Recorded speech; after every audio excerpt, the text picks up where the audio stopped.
Hello, everybody. Welcome to Nay's Garden. You'll see this is not a video that I'm playing for you like I usually do of Lee Camp. This is actually Lee Camp. We've got him here live, everybody. I want to say welcome to Lee. Thank you so much for showing up, brother. It's a huge honor for me and my audience to have you here. Thanks, man. Thanks for the invite. I just want to give just a little bit of information about Lee, so everybody already knows because I've been talking about you. But Lee's a writer.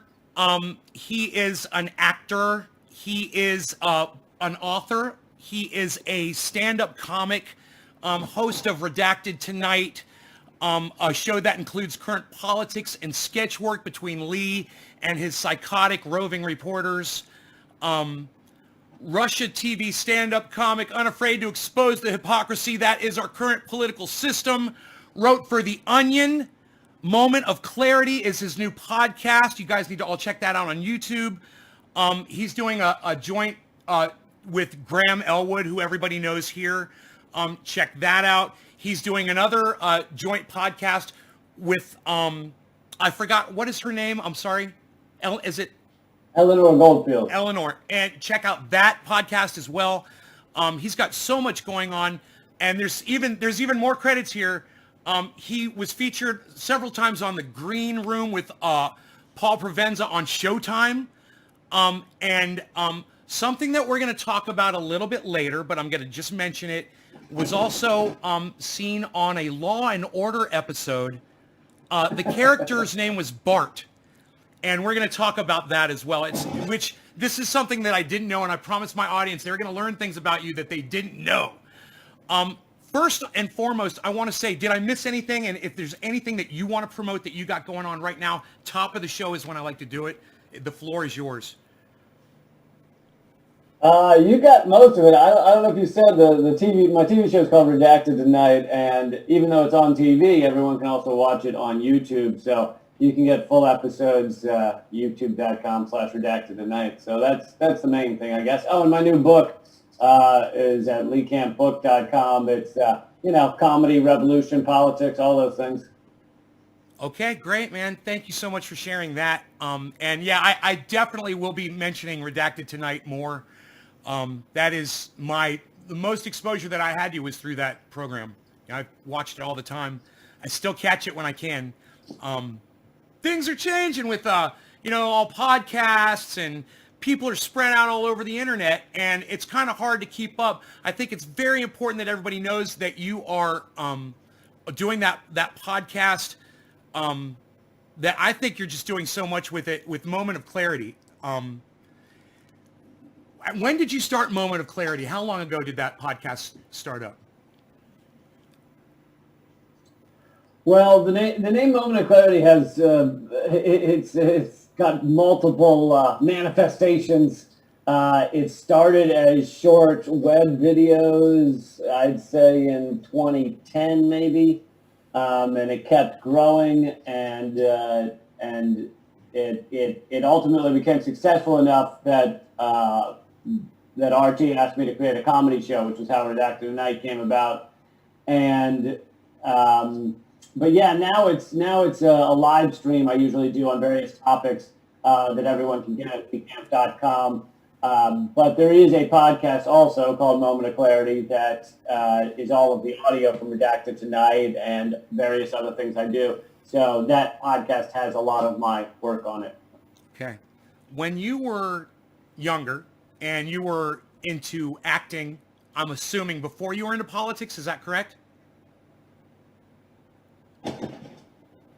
So I'll give you the quick run by here. I got into comedy writing at age 12. I had never been on a stage, wasn't even that into like acting or anything, but ultimately wanted to stand up, so I started trying that at 17, 18, and then immediately after college went to be a stand-up comedian. So I was performing every night in New York. I was touring the country at colleges, performing there, and so I have been doing stand-up comedy for over 20 years, but the stand-up didn't become too political, very political, until probably I was age 24, 25, the Iraq War and various other things really woke me up to the lies we were being told. And so it was kind of piecemeal. I started putting a little bit of politics in, keeping the other stuff, observational stuff in there, and then eventually it became more and more political and cultural commentary until it was entirely that. Let me take you back to the Iraq War. Was that the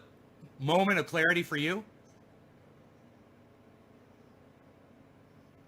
It was one of the big ones. I'd say, because it was so clear to me that there was no reason for us to invade Iraq, that millions of people would die. And because I wasn't that informed about, really informed about our history, I didn't know that this is kind of the standard operating procedure for the American empire, that we are willing to go into countries and kill hundreds of thousands of people under false pretenses. At that point, I didn't know that the Gulf of Tonkin was lies, and Vietnam was built on so many lies, and they've even admitted that the Gulf of Tonkin didn't actually happen, and so I didn't know all that. So to me, it was a big shock that we were willing to invade Iraq on false pretenses like that. So that was definitely one awakening. I'd say the other secondary biggest awakening was a more personal one of I was one of a few protesters, we're talking maybe 20 or 30 that were trying to save the life of a man on death row named Kenneth Foster in Texas. And I made some phone calls to the governor pretending to be a film crew that wanted to interview him and said that the new movie was going to be called Blood on Texas's Hands. And anyway, I would play a small part. There were also activists in Texas sitting in his driveway, but I played a small part in Governor Rick Perry, who killed more people than when Bush was governor in Texas. Like, he loved executing people. He ultimately commuted the guy's death penalty. So the guy lived. And to me, it showed that a very small number of people can save lives, can impact the world. And I wonder whether I would have continued down the political road if I hadn't had that knowledge that a tiny number of people can have an impact. Where were you getting at that point? I mean, at that early stage in your political journey, where was the source of your information because we were getting spun so much even back then. So what was an accurate source of information for you back then? Well, so it definitely started as just, I was just watching MSNBC and realizing how much Fox News was lying.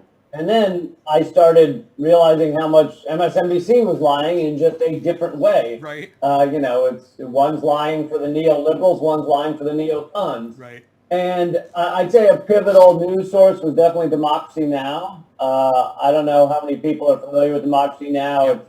Yes. It's widely watched online, but it's also on cable and stuff. Yes. But unfortunately, I don't know what's happened with Democracy Now! I don't know where they choose to always get their info. They have bought into some of the bullshit in recent years. They have fed into the Russiagate hysteria. Mm-hmm. They fed into the white helmets hysteria in Syria. So they still do a lot of good stuff, but it's odd because now it's balanced with this, crappy mainstream narratives that, even former producer of Democracy Now!, Aaron Mate, who now is with the Gray Zone, he's called them out a bunch on Twitter. I just saw him on Jimmy. It's weird to see a source that was so pivotal. Yeah, it's weird to see a source that was so pivotal in kind of my awakening be something that I don't know that, I can't trust anymore, but yeah. All right. Well, let me ask you a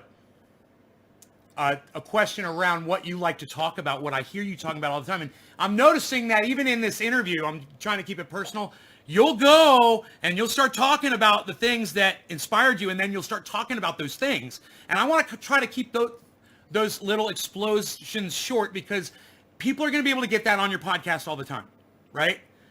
That's not why I want you here. All right, listen to this question. One of the things I love about you is you don't give a fuck what people think about you.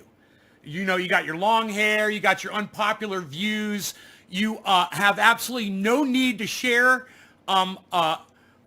for fear of thinning your audience, yet your numbers grow.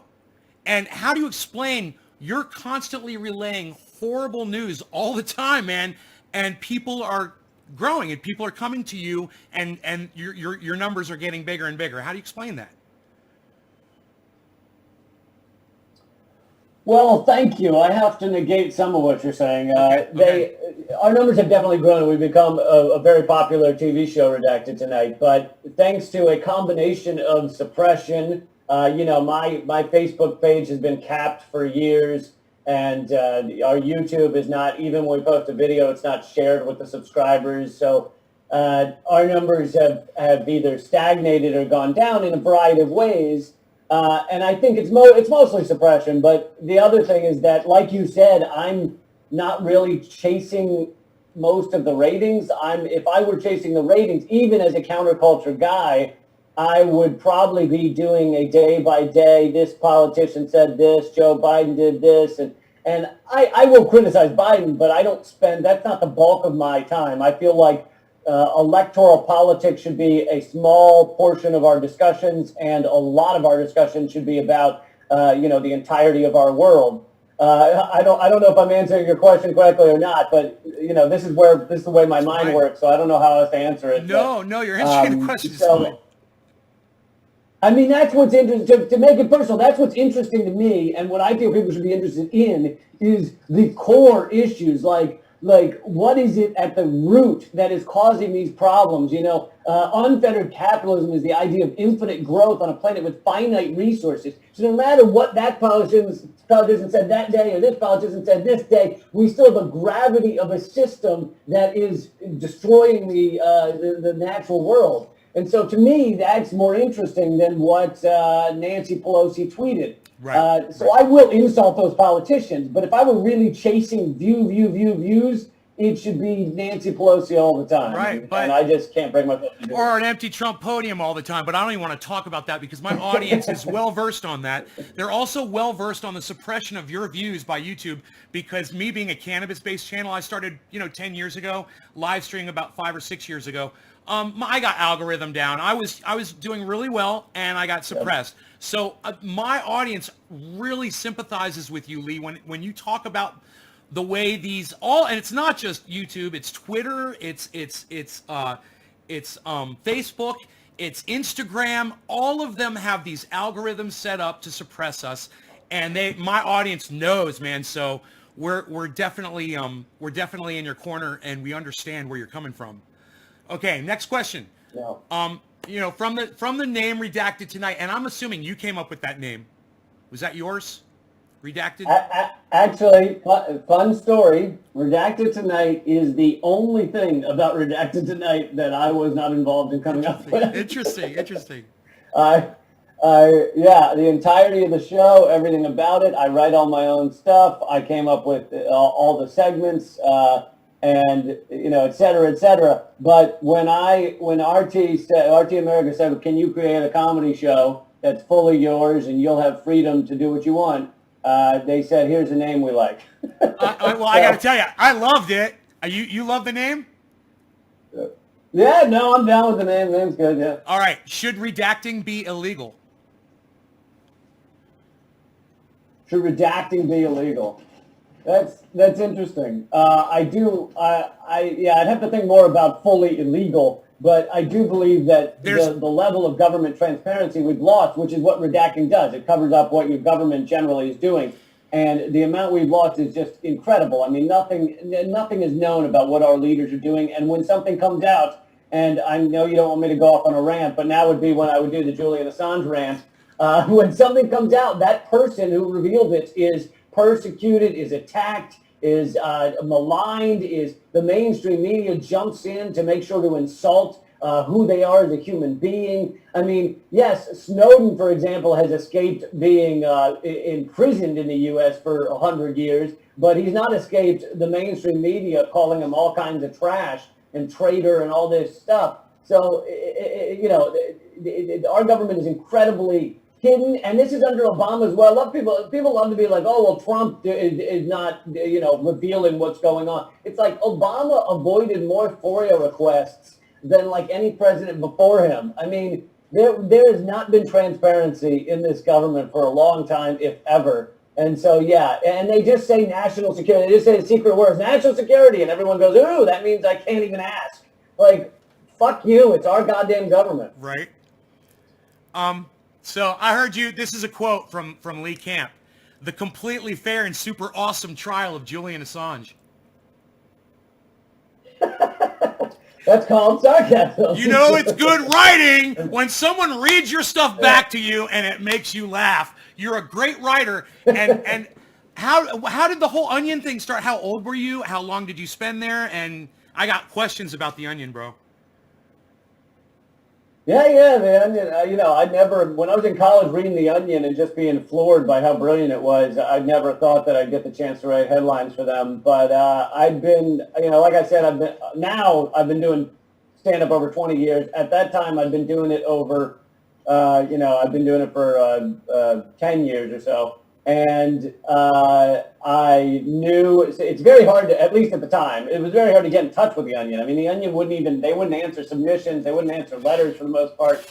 But luckily, I was doing shows with Baratunde Thurston, who some people might know, another fellow comedian, and he was working for the Onion. And so when Obama got elected in 2008, they decided they were going to do a lot more political headlines, and he recommended me, and it went from there. So I only wrote headlines. I would just send in headlines, and a bunch of them got published, and it was at that time it was a highlight for me to be in the Onion. Yeah. Did the headline not come with an accompanying story? It was just a headline? They had in-office staff that would write the stories. That is awesome. You would give them the frame. Which I was fine with.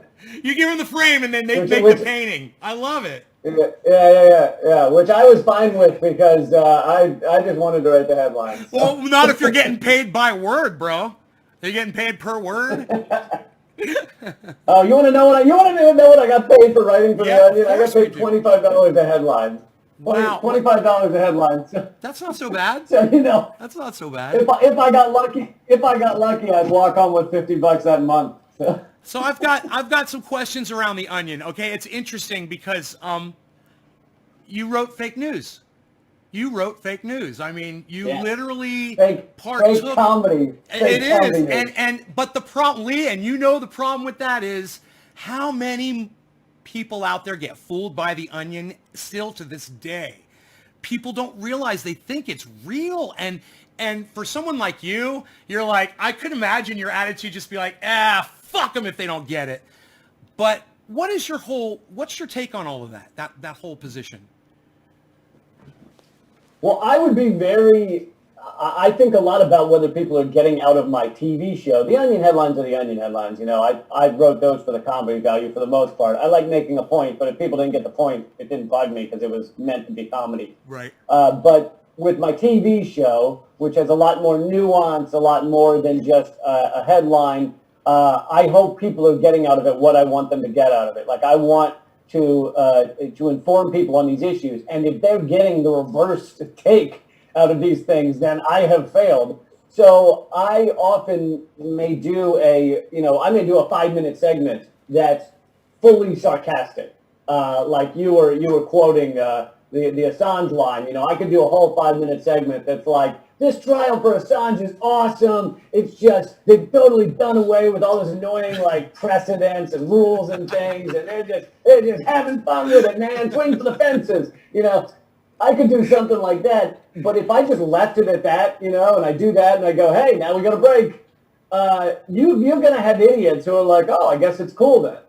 And I don't, even though they may be idiots, I want them to get the point. So I will often make it overly clear towards the end of the bit as to what the true stance is. Because I don't, a lot of people I know, Colbert Report, the old show, the Colbert Report, was some of the best comedy writing I've ever seen in my life. I think it was brilliant. But a lot of people didn't get the point out of a lot of it. They walked away going, it was funny, I don't know.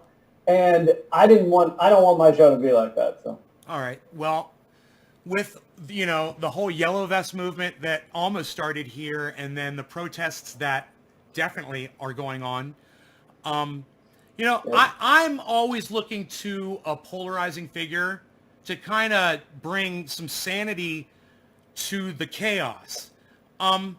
What have you ever seen yourself as getting out in the street and marching or polarizing, or if not yourself, do you look to anyone else for that sort of thing? That's funny that you apparently did not do your research. I have been at endless protests, and I have been one of the most well-viewed, or I guess well-known videos of me is performing on a wall at Occupy Wall Street. It was within the first couple days. I was there on the first night, and I'd done videos calling for the occupation before it started. And so anyway, I was performing on a wall at Occupy Wall Street where they'd asked me to perform. And so it was kind of comedy, kind of protest, but they're not allowed to have a mic system. They weren't allowed to have a mic system there. So it was all screamed from a wall, which is a unique new brand of performance. But I've been at an endless number of protests, and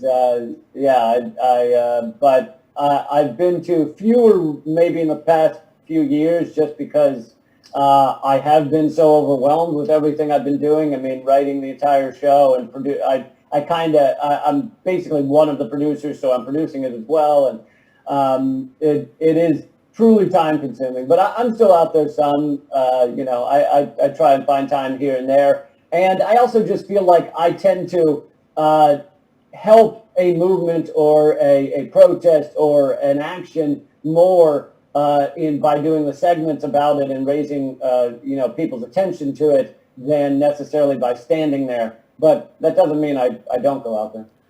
Can you name some people who might be candidates to lead these protests?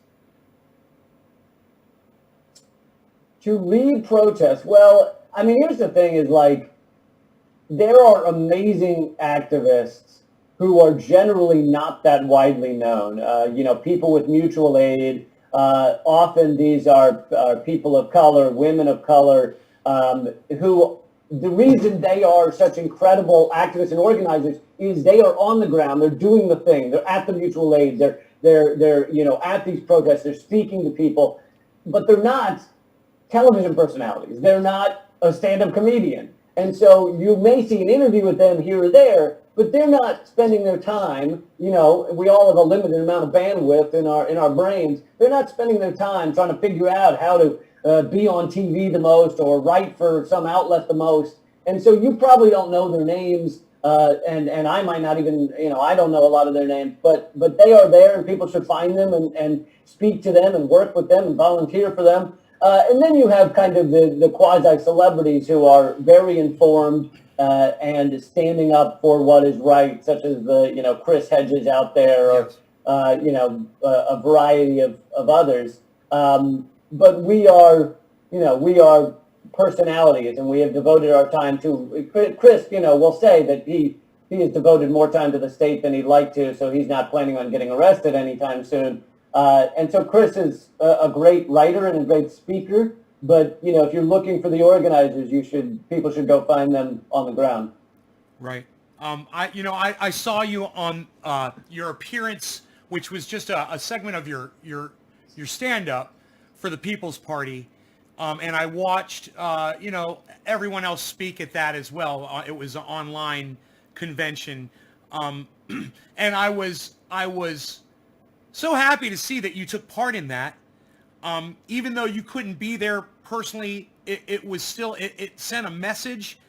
And I just hope more people get that message that party is developing and that they are looking to put those polarizing figures out there. I believe.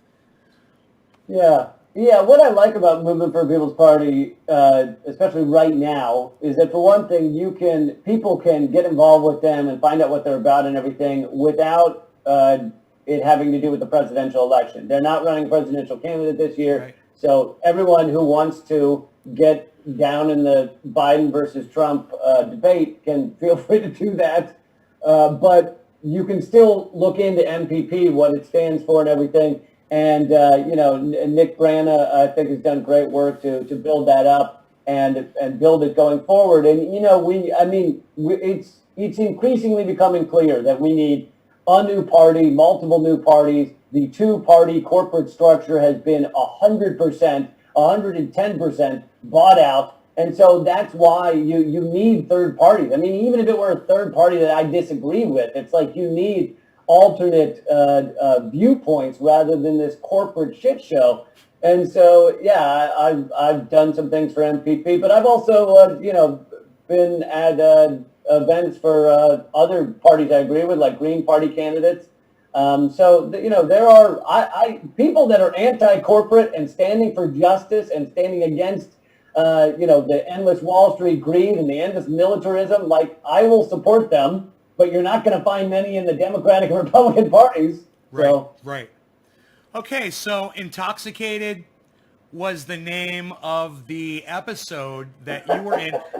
This is a Law and Order episode, everybody. It's what is it, SVU, Special Victims Unit, right? And how old were you? Yeah. How old were you when you did that? Just real quick, and then I want to ask you some questions about it. I'm going to tell you something about it too. I think I was 24 or 25, maybe. Wow. Okay. So it seemed like you may have played someone maybe a little younger than your age. Were you trying to play someone a little bit younger? Yeah, that's what Hollywood's about. They find 24-year-olds and they try and make you play high school kids. So I think I was supposed to be like a senior in high school. I gotta tell you, man, you fooled me, brother. You freaking fooled me. If I had guessed, I would have said you were younger. So you're a fantastic actor, because mission accomplished there. But one thing you might not know about this, Lee, you guys know Ice-T was in that episode, as well as that amazing cast, which was in every episode of Law and Order SVU. They're all in it. And Lee's right there in the middle getting guns pulled on him by them, right? They pull guns on him, which is beautiful, because if you're going to be in Law and Order, and if you're a fan, you want to be the person that they pull the freaking guns on. But this is the beautiful thing. I've got a still shot.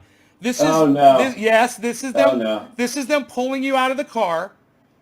And now the beautiful thing, you'll see it says 43 something like 05 in the corner. The reason why it does is because that is the fucking thumbnail for the video when you buy it on YouTube. That's the thumbnail that comes up. It's literally the picture of Lee right there. Yes! I knew you were going to get a kick out of that.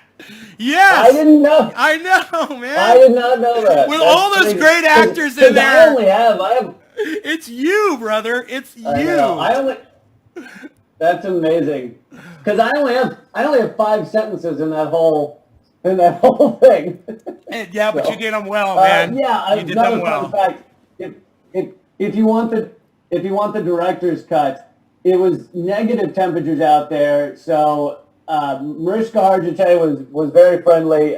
Chris Maloney, is that his name? Yes. He was very not friendly, and I think he hated that we were filming in like negative temperatures.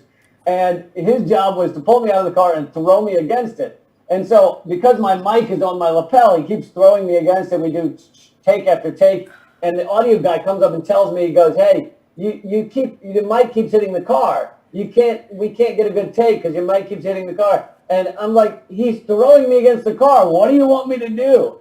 And he's like, you can't let the mic hit the car. And so then Chris comes up next time, and I tell him, "Hey, the audio guy said that you're throwing me against the car. It's bumping the audio." And Chris Maloney did not give a shit. He was like, "What?" And he just threw me harder the next time. What a dick. And so then we had to dub over my lines. I had to go in and tape those lines over because they couldn't get them the to audio record. That's interesting. So, yeah. One thing I want to say but about I have essentially quit acting. I will have you know. Well, when was that? When was the date of that? I want to go back to this other thing, but when did you quit acting officially? I mean, I only really had 2 acting roles. That one, and a Gwyneth Paltrow short film that she directed called Deal Breaker. But outside of that, maybe acted comedically in some things. But those are the only 2 relatively serious roles. And it was more of an audition thing. I mean, when I was 24, I was okay with doing anything because I just wanted to further my career, whether I perform in anything. But as I became more political and as I cared more about my comedy, I mean, I always cared about my comedy, but as I became more political, I didn't believe in these projects. I didn't want to go out on auditions for like shitty commercials. I didn't believe in the corporations that were behind them. I didn't want to be attached to them. I didn't want to be known with them. So, and also a lot of auditions are just humiliating. I don't know. None of it ever really spoke to me. My comedy was always my front and center. I get to speak my own mind. I'm not speaking someone else's lines. And so I did a couple of things when I was under 25, but I basically never went out after that for an audition. I got you. So well, the one thing I noticed, I mean, you're good at everything you do. When you did the lines, I mean, I didn't realize those were voiceover lines. You had an opportunity to really decide how you're going to vocalize those lines, and you didn't overplay it.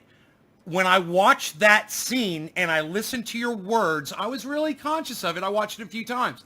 You're very believable and you're very natural. And I just wanted to give you that compliment. Back then, you really seemed to know what you were doing. Well, I'll give you, I know you're looking for the personal. I'll give you something else personal, which is that I think that comes from my stand-up comedy, because my comedy, I've always hated when comedy sounds too aggressively rehearsed. And a lot of comedians, it's not true for Redacted Tonight anymore because I'm doing new stuff every week that I've written, but most stand-up is honed and perfected. It's done over a span of weeks, if not years. And for me, sometimes that was the case. You know, you pull out an old joke and you throw that in, and I've done it 1,000 times, but I do it again just to get the crowd. And the key to me was, how do I make it sound and feel new? And so I always wanted to have the pauses and the stuttering and the real life speak in my comedy. And so that's kind of how my comedy grew, rather than, I think a lot of comedians don't really worry about that. They just say the lines that they have honed. And to me, it was always about making it sound real and sound genuine. So. Right, and I've noticed that about your comedy style, and that's something I'm so glad you brought it up, because I've got a million questions. That's something that I've always wished I'd become, was a stand-up comic, and I ended up being a singer instead. And I yell at the audience to be quiet and listen to the band. It doesn't work that way though. Do you get to tell jokes between songs? Really bad ones, really bad jokes. I'm horrible. So, I'm going to ask you a couple of questions. I don't know how much time you have, but I've got so many questions for you. What was your most memorable or favorite venue that you did stand up? Oh man. I'd probably say that, I mean, up near the top is the one that I taped for my comedy special at El Rey Theater in Los Angeles.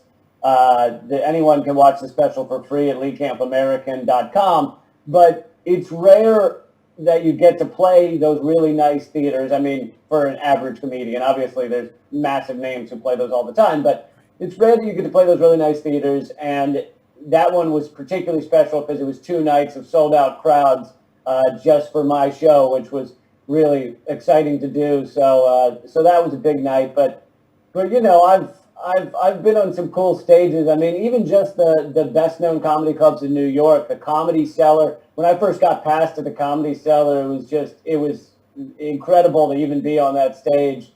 You know, in the younger days of my comedy, and even just Caroline's. I've taped things at Caroline's on Broadway.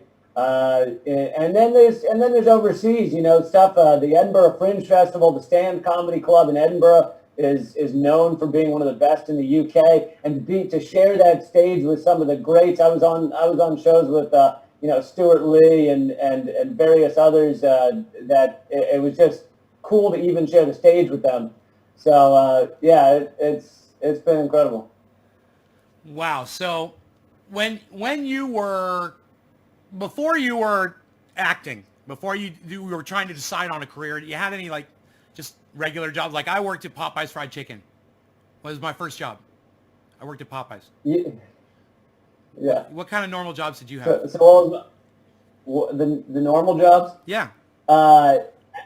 So after college, I mean, I had various jobs in college while I was also doing stand-up, you know, lawn maintenance and shit like that. Oh, I worked in special collections at the UVA library, so I was like categorizing Civil War notes, handwritten Civil War letters from soldiers that I got to touch and actually look at. And, Wow, that's cool. But then when I before I moved to New York to become a comedian, I did 3 months, a 3 month tour at TGI Fridays, which I Nice.